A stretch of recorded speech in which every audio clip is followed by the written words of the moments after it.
Now, the latest reports from the Equalities and Human Rights Commission in the United Kingdom has finally been put forward to the UK government. Yeah, that's the EHRC. Nothing to do with Europe. This is supposed to be Equality and the Human Rights Commission set up by the government in the United Kingdom to defend the rights of everybody, because we all deserve rights. But in the case of the EHRC, over the past few years, the chair, the top position, has been held by a Baroness Kishwar Falconer. Now, Baroness Kishwar Falconer is known as an anti-trans activist. So she's done absolutely nothing except try to deviate from the laws to protect trans people and give trans people in society the same standard of life as what cis people, yes, cis people are allowed to. That's people that are assigned the specific sex at birth and they live according to the assignment at birth, whereas trans people, they don't. So she's set her face against trans people.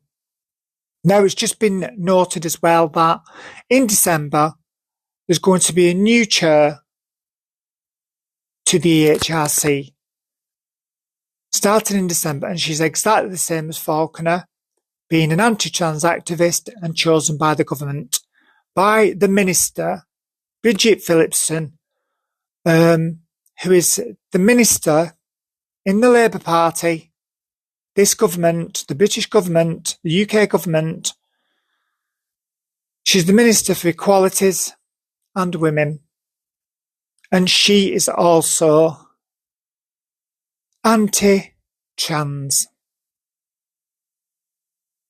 We've just seen all what's happened with the Equality Act at the UK Supreme Court in the case of For Women Scotland, where it was decided legally,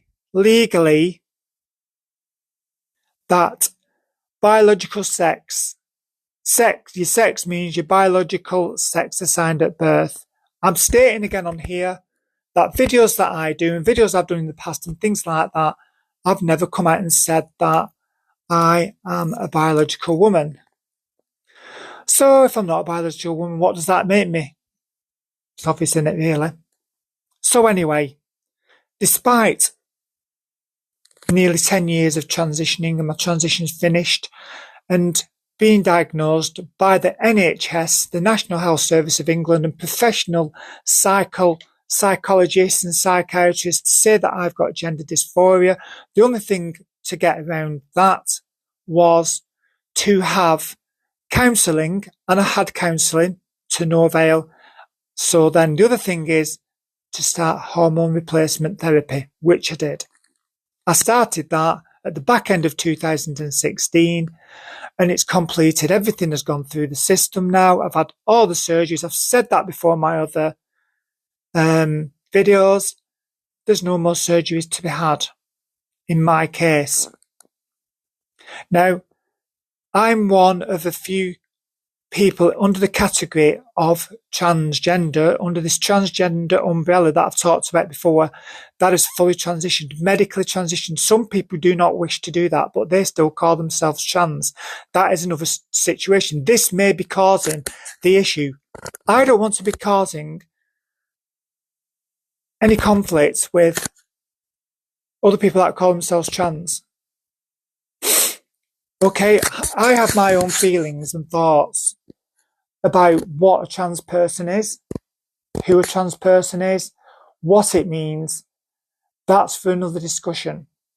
But as has just come forward today in the news, the EHRC has finally put the proposals across to the UK government about what they recommend how trans women Now, is this covering just trans women or trans men? We will see in time, won't we? And what we are supposed to do about so-called safe spaces for women. Safe spaces that include toilets, the use of toilets and changing rooms. That's the safe spaces that I can think of. They basically, the EHRC, want to ban trans women right across the board, irrespective of whether they've got a gender reassignment, a gender recognition certificate and a new birth certificate saying that they are female on them or not. And then obviously there's those lot of trans people out there which may not have transitioned, not going to transition, not had gender reassignment surgery. That's another subject. Yeah. Basically, they want to come down hard on all people that have gender dysphoria, as well as those people that have not been diagnosed as having gender dysphoria by a medical professional who is employed by the NHS. And these people are still working in these clinics, giving this diagnosis of gender dysphoria and prescribing HRT to trans individuals who desire to transition. So this is still going on. At the same time, they're trying to segregate and erase trans people from public life. Now, what the EHRC is proposing in the original documents that all trans women carry ID. Now, that is absolutely and utterly preposterous.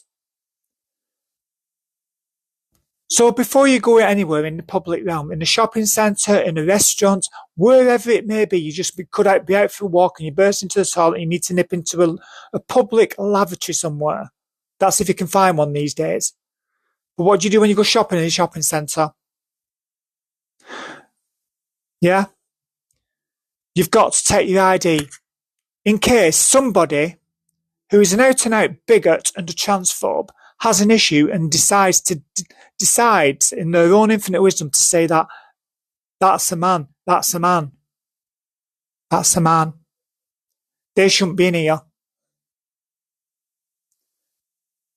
Just imagine that can happen to cis women as well. That can happen to cis women.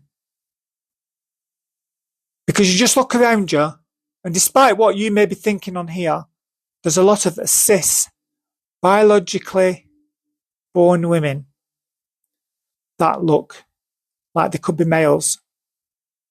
Look like what some people perceive to be trans. So, I mean, where do we go from here? People are just going to be discriminated against, harassed, bullied. And imagine being in the toilet and trying to persuade somebody that you are not who they perceive you to be, just for the sake of it. Talking about what trans women now. You imagine the harassment that's going to happen. They're recommending, the EHRC are recommending that right across the public realm, the sphere of public life, that trans women should be banned from all female safe spaces, especially toilets. So just imagine, I couldn't imagine using a male toilet. So what do they do? Because there's not enough unisex toilets anywhere, is there, these days? Not enough of them. So where would they try to send me? Out of guilt or fear? to use a male toilet? Is that what they want? Do they want me to do that?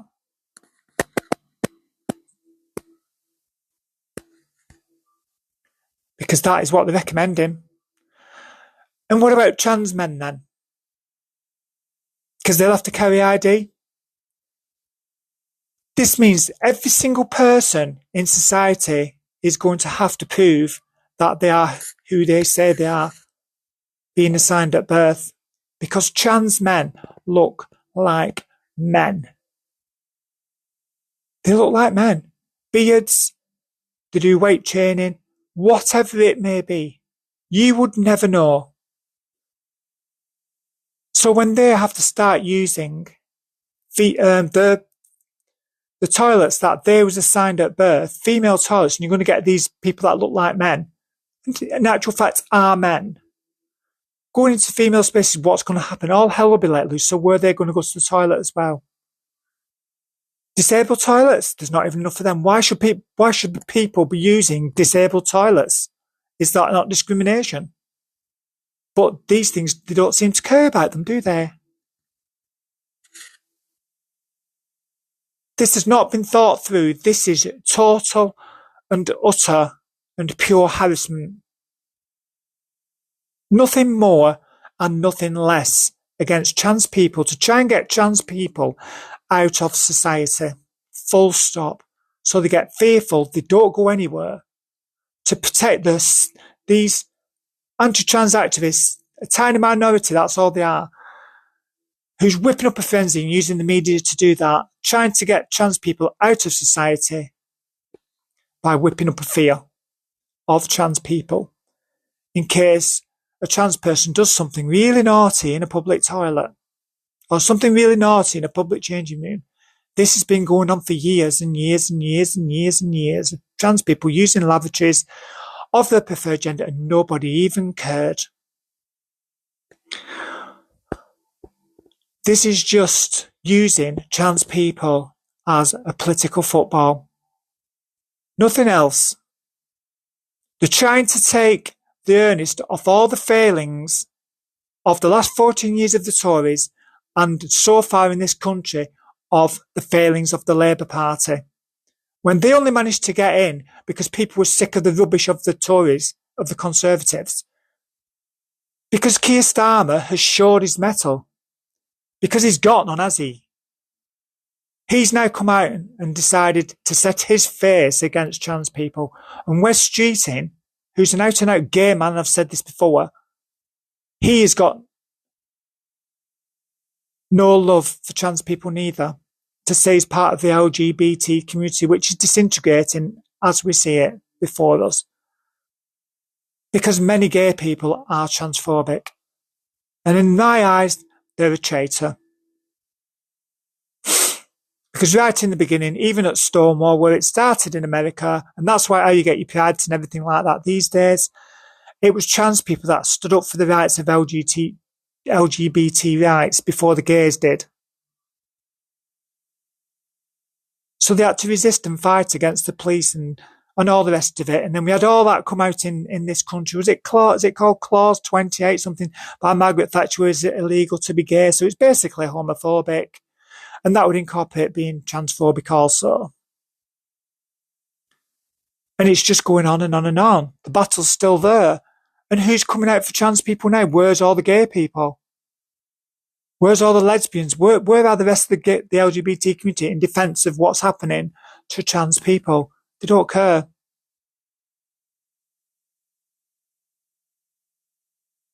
So where does this leave me as an individual? To say that I've got to take ID with me, so I take my passport, and my passport says female on it. So does that mean I can go into a toilet then? Because I will be doing. I'll be using female toilets like I've done for the last nearly 10 years. Where I do at work, where I do when I go out, whatever I do. But the thing is, in the back of your mind, now, it makes you fearful. It makes you paranoid. that somebody's going to walk in there and say to you, what are you doing here? You're not a man. Where's the police or whatever? Or in the case of that, I'm not going to say a derogatory word on here. That, was it called Derek Line and whatever it is from who I done a video on the other day.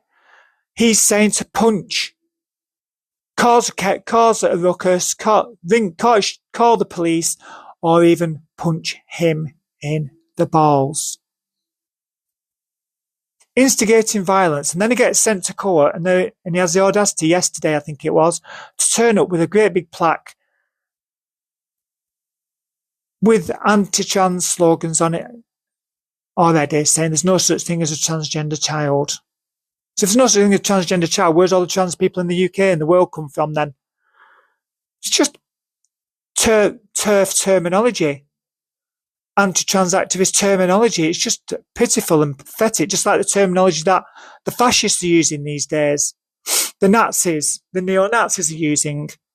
It's just a society of hate being perpetrated by the media and by right-wing governments. And we're seeing that the Labour Party are indeed a right-wing government. And people always said this. Before Starmer came into power, people were saying he was like a red Tory. And he actually is, isn't he? They can stand and argue with each other at Prime Minister's Question Time every Wednesday in Parliament. But they all believe in the same stuff, really, don't they? Persecution of minorities. And that's all you get from most of these people, because they're following the agenda and following the status quo to use people like me and the whole of my community as a scapegoat, to try and hide their feelings, to try and dissuade and deceive the public, who most of them are gullible anyway. Most of the public are definitely gullible. We've seen that throughout history. The masses are very easy to persuade. We've seen that right throughout history. No matter what empire it's ever been, the masses are always easy to coax and sway from one thing or another, because most people can't think for themselves because they just follow like sheep. So, but I'm not saying that's everybody.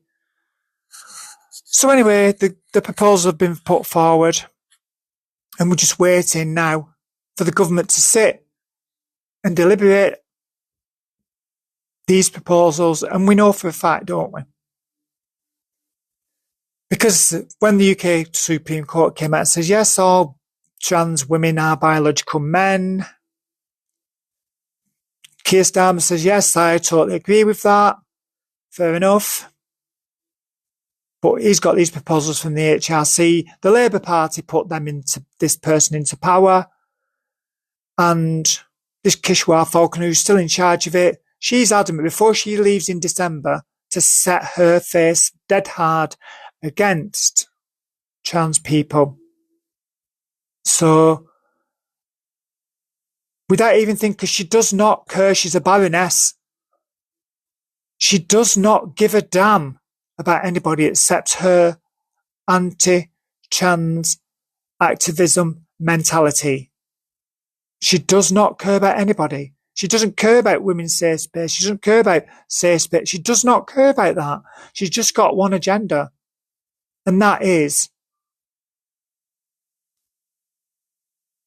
her anti-trans activism. And that is what she's doing. And you've got a Labour Party that's defending her. Can you believe that? A Labour Party. A party that when it started up, it was for the rights and equality of every single working class person. No matter who they were. We're never supposed to act like Tories. But that's what they're doing. It's appalling. It's discriminatory. And they don't care about that. And that's why, in many respects, powers that be are trying to leave the European Court of Human Rights, the European Court of Human Rights, ECHR. They're trying to come out of that so they can just have the one in this country, the Equality and Human Rights Commission, which is just a commission. of bigots that have got their own agenda. That's why they want to come out of the European Court of Human Rights, because they stick up for all and everybody. Unlike this country, the UK, it's got to be, apart from America, hasn't it? It's probably on the same level as America. It's got to be the most transphobic country in the world in its laws at this moment in time. Obviously, apart from countries that have always been the same, really deeply religious countries, which I'm not going to go into the countries where,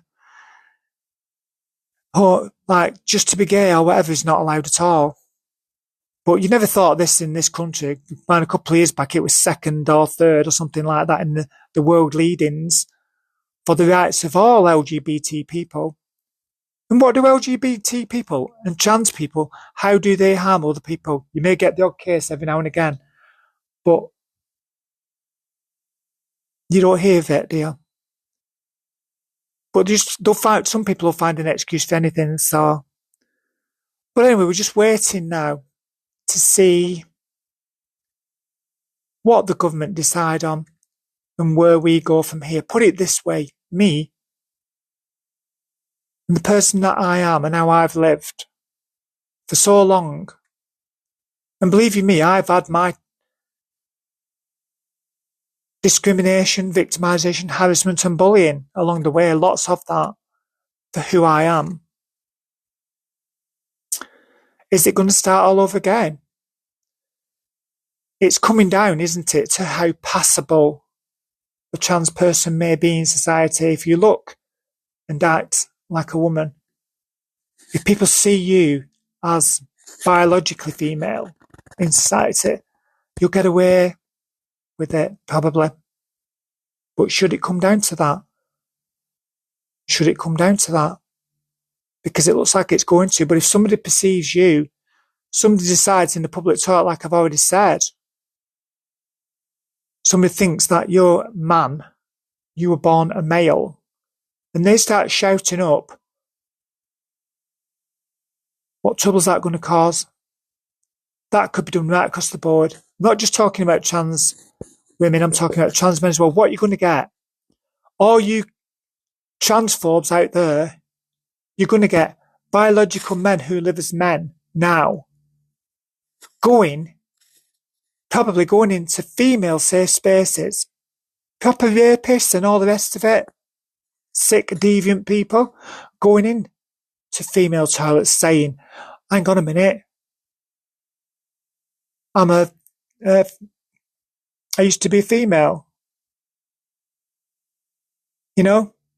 So that means everybody's going to have to carry ID. Who's going to pay for the resources for every single time somebody goes to a toilet to monitor that person and check that person's ID?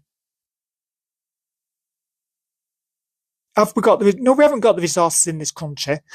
When you shout police or whatever, what's going to happen? Are people going to start taking the law in their own hands and someone's going to get a good pasting every time they walk in the toilet? Because somebody else shouted up saying this person's not this and this person's that. So you're going to get your vigilantes taking the law into their own hands? Is that what's going to happen? This has not been thought through. Not been thought through. And this is just by a tiny minority of bigots that all worship and adore and bow down to the likes of J.K. Rowling. That person has got a lot to answer for. And you think she's perfect? Oh no, she's not. Because nobody is. So anyway, I'm signing off with 25 minutes and I'm uploading this now. Let's see your comments, guys. Let's see what you think about this. Because nobody can really deeply think about it, can they? And give proper facts and comments and use common sense. Because that's being proved in the government right now. So anyway, this is my channel. I'm LJ. And I'm signing off until another day. Thank you for tuning in. Subscribe and like, please.